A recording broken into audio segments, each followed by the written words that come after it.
56 league games behind us. It is now time for the playoffs of IPL 2019, and the two most successful teams in the tournament's history are all set to play the first qualifier. It's Mumbai Indians that travel to the Chennai stadium, and in a ground where everyone else has struggled. Mumbai, the only team that boasts of a win at the Chepauk. They're the only team that boasts of a better record against Chennai, even at the Chepauk. That's not something that too many teams can boast of. That was a team, though, that didn't have MS Dhoni. He's going to be fit and raring to go in another playoff game. So too will Rohit Sharma. Building up to that on ESPN Cricinfo Matchday T20, this rivalry, tossing teams in just a bit, key players to watch out for, all that and more by Ajit Agarkar and Daniel Vittori. Gentlemen, pleasure. As good as it gets, doesn't it? A Mumbai-Chennai game. It's almost like this is what the IPL's made for. Yeah, I mean, top two most successful teams, I guess, could end up being a final as well. So, just makes it easier if you can play well on this day. I don't know why the other 6 teams just try, because it's going to be this anyway. But in all seriousness, being part of different franchises and mainly with RCB and all these years, you know the prowess that Mumbai and Chennai bring. It feels right for Mumbai and Chennai to be in this situation. They've played so well for a number of years, and they've built the right squads, and you know they've worked out how to play not only in their home grounds but away. And I think that's the key, and that's why Mumbai is still in with the chance in this game. Because normally, any other team that comes to Chennai would be worried about the situation, but Mumbai have built a squad and they understand how to play here. So, as I said before, it's the two right teams in these positions, and let's see who can come out on top. I like that you say that, because some way it would be very rewarding being a Mumbai owner or a Chennai owner, seeing everything that's happened around you, teams really trying to make the IPL their own game. These two teams retained players, kept similar cores, very different ideology. But both of them would be very satisfied with how successful they continue to be even 11 years into the IPL. Yeah, it's nice for everyone who follows the game as well, because I think there's the people that love the way that Dhoni goes about things, the intuition, the understanding of the game, the reading of the game, and then there's people, probably a new wave of people who want to see the analytics, the data-driven model, and Mumbai probably buy into that a little bit more, led by Mahela and Shane Bond in the background. So, two contrasting styles, but they both get the job done in a similar way. So, two most successful franchises, and good clash. Toss happening as we speak at the Chepauk. Let's just look at the head-to-head record between these two teams. The point Dan Vittori makes any other team, and they'd be worried when they play Chennai at the Chepauk. But Mumbai having won 15 out of 26 overall and 4 out of 6 at the Chepauk, which is extraordinary given it's become there's legend around CSK and Chennai that even though they didn't get their games there last season, Ajit, the teams fear travelling to the Chepauk. And Mumbai would say, give us Chennai at the Chepauk, we prefer that.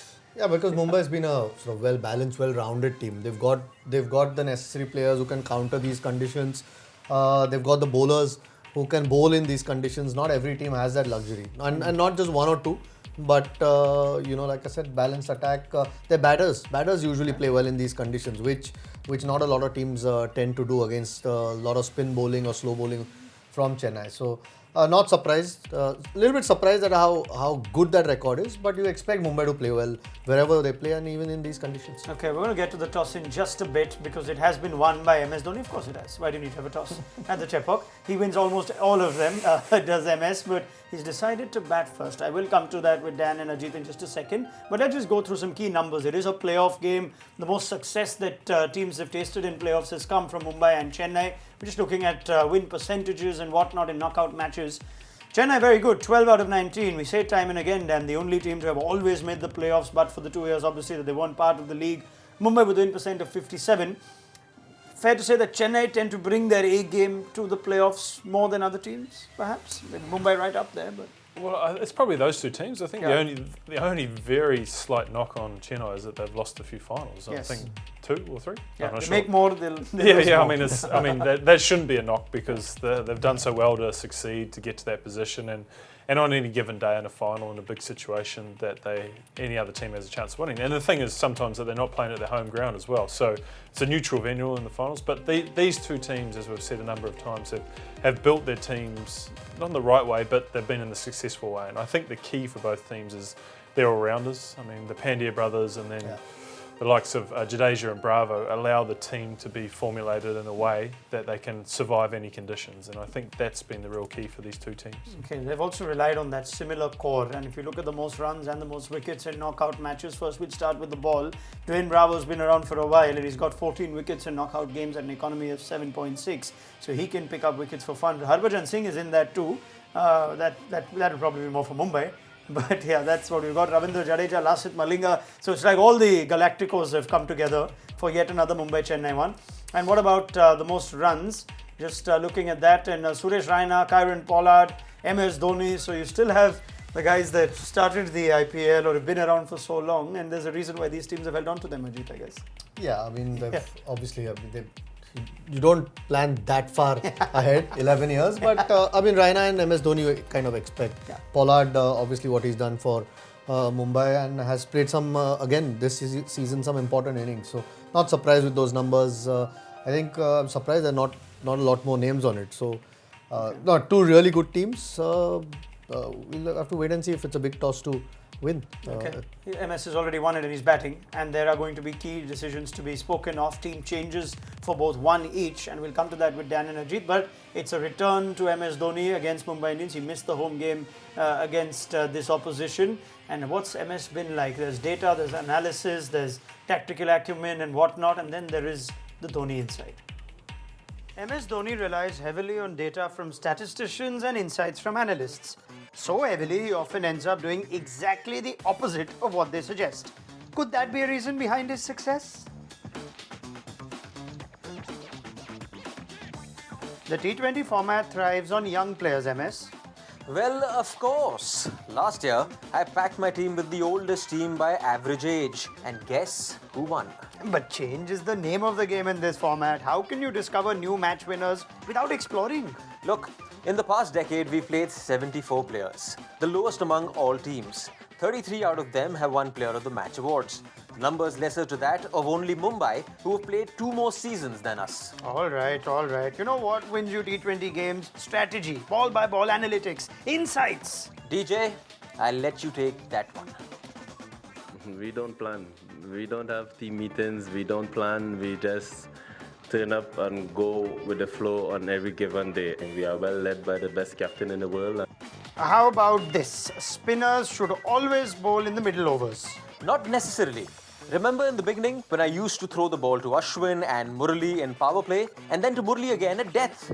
Worked for us. And before you say it's just a Chepauk thing, know this. For the first 4 seasons, Chennai used the most spinners in power play and at the death. Hang on. Would you bowl spin in the power play to a big hitter like, say, Sunil Narayan? Why not? Perhaps you should check Narayan's last 3 dismissals while playing us. Okay, wait. T20 wisdom says that one must bat according to one's strengths and not tinker with batting positions. Lol. Before IPL 2018, Raidu had played just 1 ball as opener.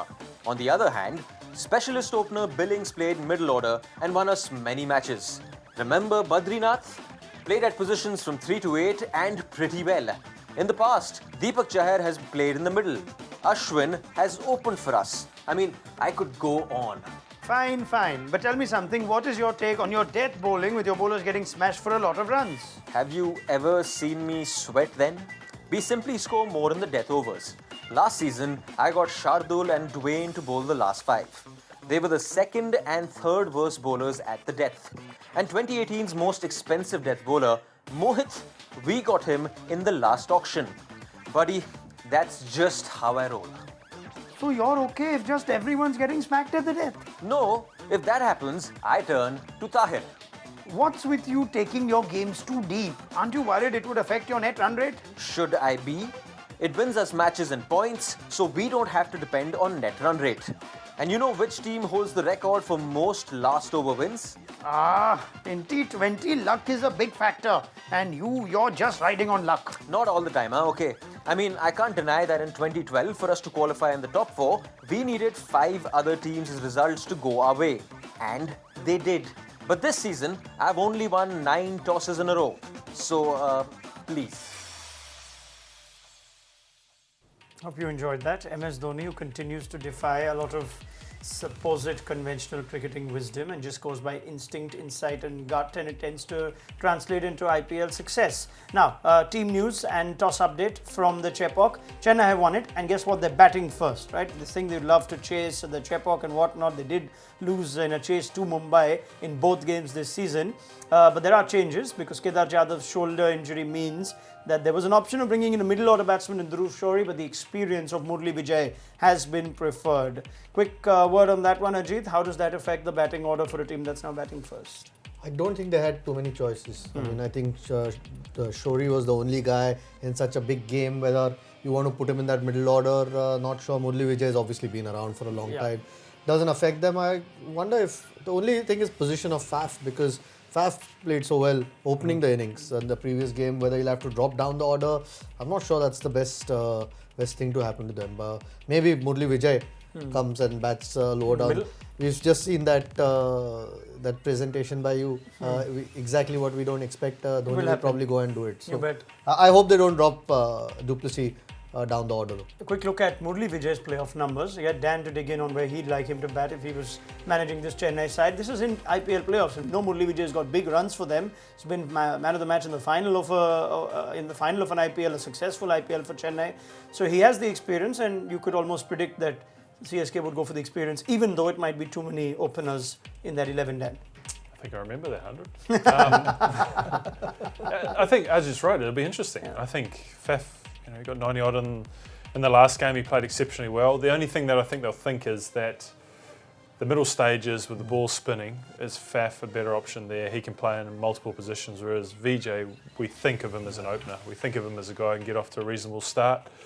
And I suppose the only other option is to bat him at 3, and then if they lose a wicket early, he comes in before Raina. But look, I don't have a read on it, so we just do the opposite. How are you going? You're going Vijay and Watson if you were to decide it? I think that would be the conventional thinking. Looks that way. I can't. Watson's also batted 4 in the past, although I know he personally loves to bat up top and nowhere else. No, I don't think Watson's changing No. his position. Vijay and Watson.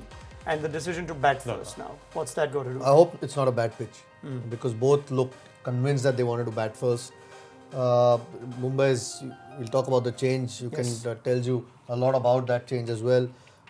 We've already seen one terrible pitch and couple of average pitches. That first game of this IPL was a really bad wicket. I hope that's not the case, and that doesn't decide the outcome of this game.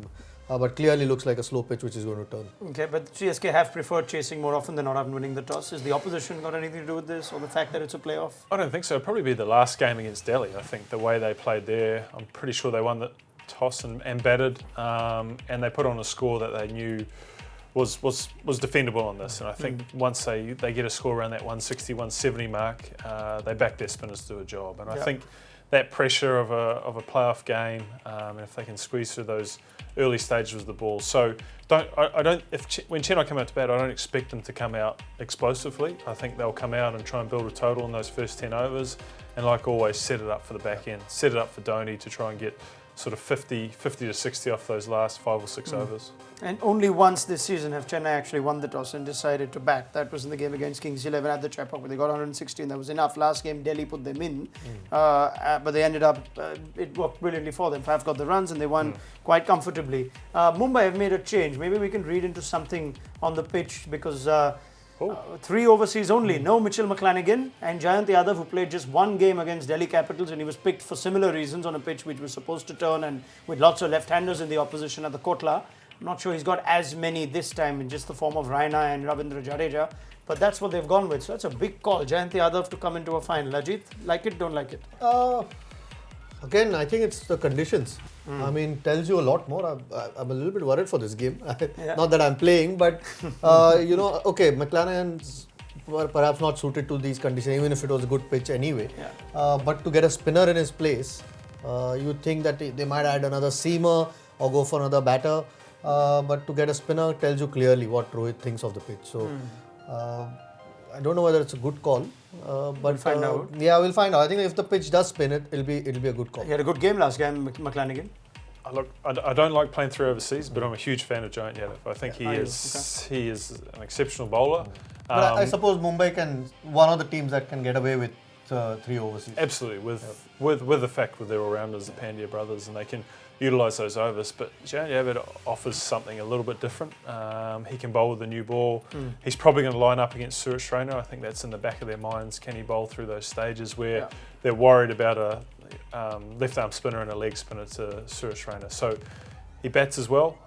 He's not the best fielder, but I'm a Utility player for huge fan of his bowling, and I think they'll match him up really well. Okay, now he's not had too much IPL experience. It's not like you're getting someone who's played a lot of IPL cricket into a major playoff game, but perhaps 11 matches doesn't do justice to the ability that Jayant Yadav have, neither do those numbers. He has been a regular on the contracts list for India for a while. There's a time that he was becoming the third spinner in Test cricket, but in Mumbai have clearly relied on him and his experience to come in handy, even though he doesn't have that much IPL experience per se. So interesting picks, just 3 overseas for Mumbai. I don't remember the last time they would have done that. They played 5 once, I think, in Chennai. Yes, they in, did. in a Champions League game, I think. In the final. Times. Because Surya Kumar Yadav was so badly injured, he was playing club cricket here in Mumbai. Getting a double under. Yeah.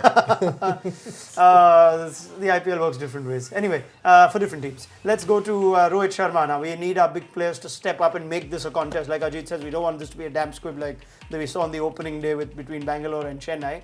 And we may be needing a little more from Rohit Sharma, who's coming off runs in the last game against Kolkata, just a second 50 of the season for him. But the numbers don't back him up in IPL knockouts. I don't know if this surprises you a little bit, Ajit, but an average of just 14 for a player that we otherwise consider to be a big match player. He's in good company though. Shikhar Dhawan's there, Gautam Gambhir is there. Yeah, but that's a lot of matches. It's not a small sample size. So very surprised with those numbers. You almost associate Mumbai winning with Rohit's form. Yes. I mean, that perhaps has been the case to get them into the knockouts, but not so much this season. He's got the runs, not big runs. So hopefully that innings helps him. They'll need him tonight. If Chennai do post a decent total, under pressure, they'll need him to get some runs. Strange numbers actually, very surprising numbers. I sometimes wonder with Rohit where he takes it all on board himself. Where I'm gonna build a total. I'm gonna get a big score. I'm gonna start slowly. I need to win the game for Mumbai. It's important in a playoff, and then all of a sudden you get out and you've got a low strike rate and you haven't scored many runs. So I think in a game like this, it would be great to see Rahul play with some freedom. Just take the game on, take their spinners on, because take their seamers on, I suppose, early on as well, because he's such a good player. I mean, if he scores heavily at the start, it takes so much pressure off everyone else. I like that you say that, because we've seen him approach different innings differently. There's also this thing of where he wants to bat. Sometimes Mumbai make him bat 4. This time it looks like he definitely is. He's made it clear that he's going to bat up top, and that's happened throughout. But what goes down to deciding whether this is a game that I'm going to play freely or this is a game that I'm going to play differently? Is it the opposition, say a game like this today, will you think differently? The chase may change that. I think Mumbai have got a lifeline here. They're playing in Chepauk. They're playing in Chepauk. They're obviously Chennai's heavily favoured, so it makes it difficult that we won't be able to see them play in that situation. So I think what happens in these games is that Rohit can come out, just play, get on with it, and score some runs and play with that freedom. All right, we're just going to take a quick breather here. It's time to just have a look at how Delhi have been in the IPL. It's time for a little more with Archana Vijaya, and here is On the Road on ESPN Cricinfo. Yeah.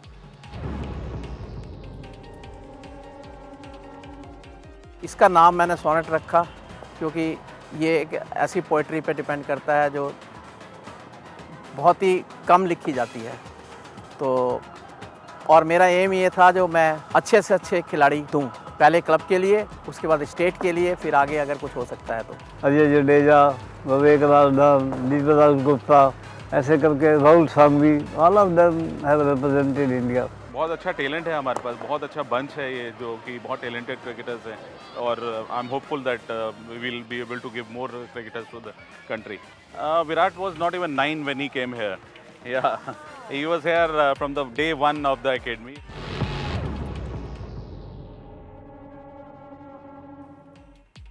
Right, let's keep the conversation going. Just Ajit Agarkar has just taken a small medical time out. Hopefully he'll be back soon. Let's focus on the game, and we've got more numbers for you. Rohit Sharma will continue to be part of our discussions. And in the IPL since 2017, we're just looking at how his record has gone. Averages of 30, strike rates have dipped and gone up and down. If you had Rohit Sharma in your team, player of his quality class, getting, with each year, what would you define as his role in this Mumbai team now? Well, I think the preferential role is him as an opener. I've always liked him as an opener because he can play aggressively. He can build innings, because I think more than most opening batsmen, he wants some balls under his belt. And once he's got through that first 6 to 10 balls, even if he's striking 100, he builds a comfort level and then he goes. And once he goes, it's frightening for opposition, because you can't bowl short to him. Once he feels comfortable against spin, then he starts being more and more aggressive. I think when you attack him with spin early on, then he's tentative and tries to get through it rather than actually being aggressive. So his first 10 balls are the key. And I think when you look at probably his list of scores, there's a lot of low scores, a lot of dismissals early, and then some big scores, and not a lot in the middle. So I think, like I said before, if he can come out there and play with that freedom and just take the game on, I think it'll take a lot of stress away from Mumbai. But I still believe it's a lifeline for him. Yeah, as I said before, everyone's expecting Chennai to win. Mumbai will back themselves to beat whoever wins the eliminator. So they think they have 2 chances of finals, so they may as well come out hard and see if they can win this one. Yep, Rohit Sharma key to Mumbai's chances. Look at just the point that Dan makes. Sometimes the strike rate can get affected depending on the style of play Rohit Sharma, the approach Rohit Sharma's decided to take on in an individual game. So strike rate of just under 120 in the IPL since 2017. This is in the first 15 overs of a match. If he survives beyond 15 overs, you think that'll change. But it's not quite happened as much. It almost feels like Mumbai have gotten this far in spite of Rohit Sharma not quite firing on all guns. Let's move on and talk about our next match day match point. Even though Rohit Sharma hasn't fired, Hardik Pandya most definitely has. And Dan, we're talking about the most prolific season for Hardik Pandya with bat. And it's quite intriguing that he happens to have these numbers now, because you just felt with each season, with all the legend that Hardik Pandya was becoming, I say that with inverted commas, but that he had to back it up with a really strong performance. He had a tough year. He's been out of the team for off-field reasons. And here he's come in with just his own game, different approach, strike rate of nearly 200. And this has been his most prolific in terms of seasons with the bat. 2 good years with the bat, and I think in most seasons we'd only be talking about Andre Russell, but Hardik Pandya has actually made a case for having one of the better seasons in the IPL. And I think, once again, Mumbai use him in a number of different situations, but I think the way he's batted every time he's come out has been pretty similar. And he looks to be aggressive. Looks like he's trying a new stance. He's almost opening up a little bit and trying to attack that leg side, almost hit the Yorker for 6, whereas in the past I think he's tried to get it for 1, wait for the length ball, but the Yorker is a ball that he's actually been able to diffuse. He's hit a lot of 6s, he's put a lot of pressure on bowlers, and so therefore he's coming into that category of where do I bowl to him? There's not many options, and there's a few like that, but not many. And so when you come in those middle stages and you can play that game irrespective of the situation, it really puts pressure on the opposition, and I think that's been the most impressive thing, that he's just played a style to be aggressive, take the game on and see what happens. So let's look at his numbers in the middle overs. Strike rate is exceptional for Hardik Pandya. He's going at 181 in over 7 to 15, where sometimes teams can lose or win the game depending on how momentum is flowing in that. But one thing we've seen over the years is he's always been a good 6-hitter of spin bowling. This has completely changed now. He's found this different approach game, coming across his stumps, looking to use the depth of his crease. If you have a player of Hardik Pandya's ability, it does look like this is something that you've worked on or that you have worked with him on. Just take me through a player of ability and you suddenly decide, start of a season, you know what, you need to start hitting fast bowlers for 6, or whether he's come up with that himself, and how you sort of work that and make that successful on field. Well, normally it comes from the player himself, because a franchise doesn't actually have that much time with the player. So whether he's gone away domestically or he's gone away with the international team, that's more likely. We haven't seen this for India, so this is something unique. The way he's gone deep back and across and sort of, this is something which is unique to the IPL for him. Well, then it's probably more around a role, and it's Mahela speaking to him around, wherever you come in, we need you to hit from ball 1. And sometimes that little bit of confidence leads to, okay, this is the style that I really wanted to play, but I didn't have the confidence to. And now he's got the confidence, he's been given a chance, and it's been successful. So therefore, why wouldn't you want to continue with success? And it looks that way, and it's given a different, I suppose, look on the Mumbai team. Everyone expects it from Pollard, but now they've potentially got it from 2 players, and that's daunting. 3 players with Krunal Pandya as well. Yeah, and not only does he got the numbers, we've seen him hit spin before, but he's got the numbers against spin as well. It's not like he's just taken on the quicks. He's made hard work of the quicks too, but 205 the strike rate, and hits a couple of boundaries every over. That's what Hardik Pandya's season has been like. Is there a case perhaps to be tempted to split up Pollard and Pandya? Maybe use one higher? At times, if you have Rohit and Ishan Kishan and Surya Kumar Yadav, you might want to just change that up with the Pandya. Could you be tempted? I think it's the same scenario as Andre Russell. It's the timing. Rather than the set position, let's put him in at the right time where he can be aggressive, where he can take them on, take the game on. And it looks like that's what Mumbai's done. I think these sorts of players, Pollard, Pandya, Russell don't have set batting positions, and I think the wider view is put them in a position, put them at 3, put them at 4, but it's always about timing, and I think Mumbai have really nailed that this year. All right. Well, Hardik Pandya, big player for Mumbai. You need your big players to stand up. We've done Rohit, we've done Hardik. Suresh Raina has been one reason why Chennai have actually excelled and had the numbers in playoffs that we just showed you. While we were a bit surprised that Rohit's record is as poor, Raina actually gets very good in the playoffs. But in IPL 2019, it's fizzed off a little. It started poorly for Suresh Raina, but it's picked up from there. Strike rate of 112, that's gone to 140, first 7 to last 7. And he used to be this IPL legend. I mean, I say that with respect that he used to be, because it's a different Suresh Raina now. Not quite intimidated by him, but he's still got a role that you see being valuable to CSK 3. 100%. It's classic Chennai, isn't it? just back the player while other guys do well, and eventually that class will come through. And I think you could make an argument for Suresh Raina being the best IPL player of all time. The way his numbers are, and the way how consistent he's been. So this feels like the first time he's had a lull, and those first 7 games are not the player that we come to expect, but the last 7 games are exactly the player we come to expect. So he's had the opportunity to, I think, build some innings at times, and sometimes in the past Suresh Raina just comes out aggressive, ball one. The fast bowlers come against him and he's aggressive to them, and sometimes he gets out, but he knows that they're going to come and attack him, and he tries to meet that as well with aggressiveness. And I think the last few games he's just built slowly and been able to get balls under his belt, and whoever he's batted with has allowed him to bat that way because they've been aggressive, whether it's Jadeja or Dhoni or Watson or Faf, and then I think he's been enabled by that, and now we're getting the Suresh Raina of old. Yeah, Suresh Raina's numbers against spin, because Mumbai have put in an extra spinner to try and counter the Suresh Raina factor for Chennai, and given those numbers we showed you in playoffs, he averages nearly 40, over 40. First 7 matches against spin, strike rate had dropped, so clearly he's decided that his best way to go about it could be then to just take them on. And again, Suresh Raina, when he's been good, it's almost looked like he hit a boundary every ball. Would you see that possibly today against Mumbai, where there are a few guys that might want to take a little time? There's Faf du Plessis, there's Murali Vijay, do you see Suresh Raina, the aggressor today, possibly? Well, that strike rate's surprising those first 7 games, because you always associate Suresh Raina with being aggressive against spin, and I think today will be very aggressive against Chahar, very aggressive against very against Chahar, very aggressive against Krunal Pandya, and then circumspect against Jayan Yadav. And I think that's the matchup that Mumbai is going to push as much as they can. I wouldn't be surprised as soon as Suresh Raina comes out that Jayan Yadav bowls, and therefore that's their matchup that they want. So that'll be fascinating. I think if the wicket turns, what's his counter there, whether he's just going to get through it and wait till the other spinners come on. But he's a crucial player. No matter how his first 7 games might have been, if you just have a look at how Raina goes in league games and knockout games, I think you can hold on to him for a bit longer, even if he's not the player he was. If every coach had a player who said, right, even if he goes lull in the knockout, he'll average about 40, he'll strike it at 160, he'll get you a few 50s. You take that?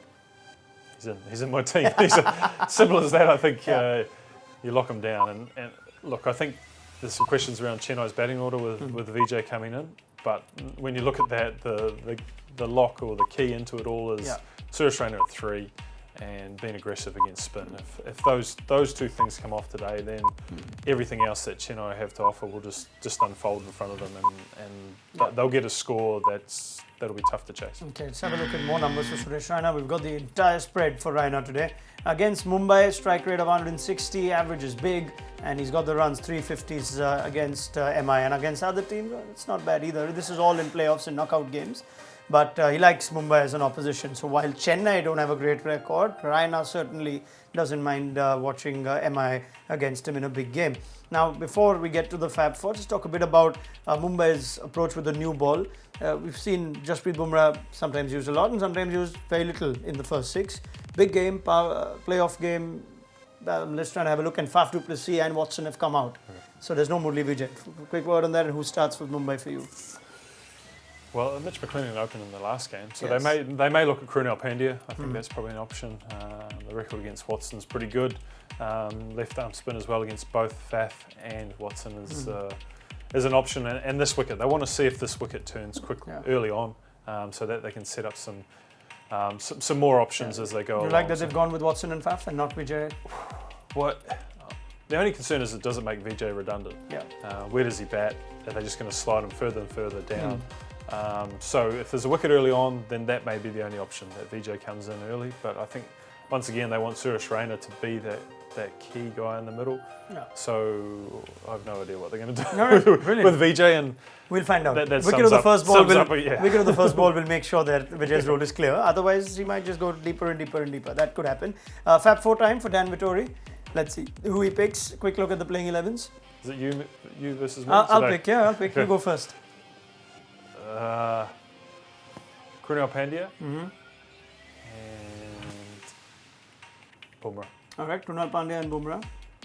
And Raina, after we've talked him up so much, and his record's fantastic. And going to go another go with Dwayne Bravo. Dwayne Bravo. All right, I'm going to go Rohit Sharma because of that fine record that he has in playoffs, averaging 14 or something like that. And I'll put Rahul, Chahar, and I'll put Hardik Pandya in it. So I'm going 3 Mumbai because that's the way I think this game is going to go. And for Chennai, you going for Tahir? I didn't go for Tahir. I'll take Tahir. Sure. That's it. Tahir's mine. All right, thank you very much to Dan Vittori. Get his thoughts at halftime as well. It's the big playoff. It's a place for the final in Hyderabad up for grabs. And it's Mumbai v Chennai. It doesn't get any better. We'll cover it all on ESPN Cricinfo Matchday T20.